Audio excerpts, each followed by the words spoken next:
À la fois somme et synthèse, Sociologie de la délinquance, l'ouvrage écrit par Laurent Mukieli n'est rien moins que passionnant. Souvent prisonnière de l'idéologie sécuritaire, la question de la délinquance est traitée ici avec rigueur et érudition.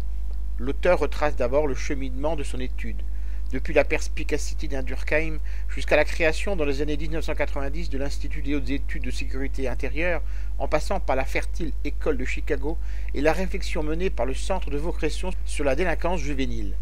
La sociologie a réussi à supplanter les conceptions qui, à l'image des théologies, avaient tenté de chercher les causes du côté de la biologie, de l'hérédité ou du médical. Ce qui prévaut aujourd'hui, c'est le pluralisme théorique et méthodologique, la complexité l'emportant sur les prétentions à vouloir tout expliquer. Et cela tient à la plasticité des normes pénales qui ne vont pas de soi. Nous ne réprouvons pas un acte parce qu'il est un crime, mais il est un crime parce que nous le réprouvons, affirmait en son temps Durkheim. Dans beaucoup de sociétés anciennes, ce qui était vécu comme le plus grave, ce n'était pas les atteintes à la vie, mais le blasphème, le sacrilège ou la transgression d'un interdit rituel. Le viol fut longtemps considéré comme moins grave que l'atteinte à la propriété. L'élimination des nouveau-nés atteints de malformations était tout autant banalisée.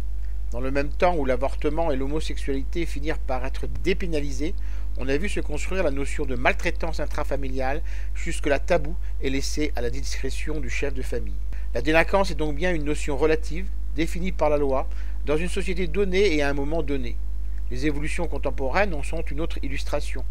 On assiste depuis quelques décennies à une véritable inflation judiciaire relevant d'une frénésie sécuritaire que l'auteur analyse à partir de plusieurs causes. Le degré de tolérance d'abord qui s'est effondré. Plus un phénomène désagréable diminue, plus ce qui en reste est perçu ou vécu comme insupportable, affirmait Chenet.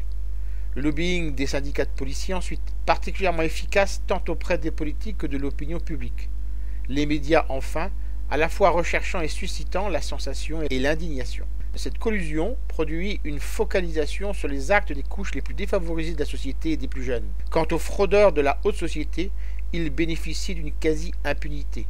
Corruption, fraude fiscale, délinquance en col blanc, infractions à la législation du travail disparaissent de la procédure au fur et à mesure que l'on se rapproche du cœur de la machine judiciaire, transformée au nom de la tolérance zéro en machine à broyer les plus pauvres, mais incitée à dépénaliser progressivement la délinquance des affaires. Je rappelle le titre de l'ouvrage que je viens de vous présenter, Sociologie de la délinquance. L'auteur en est Laurent Mukieli. Il a été publié aux éditions Armand Collin en 2014 et est vendu au prix de 19,90 €. Vous pouvez retrouver le texte de cette critique dans le numéro 1193 de Lien Social. Il est consultable sur le site du journal www.lien-social.com.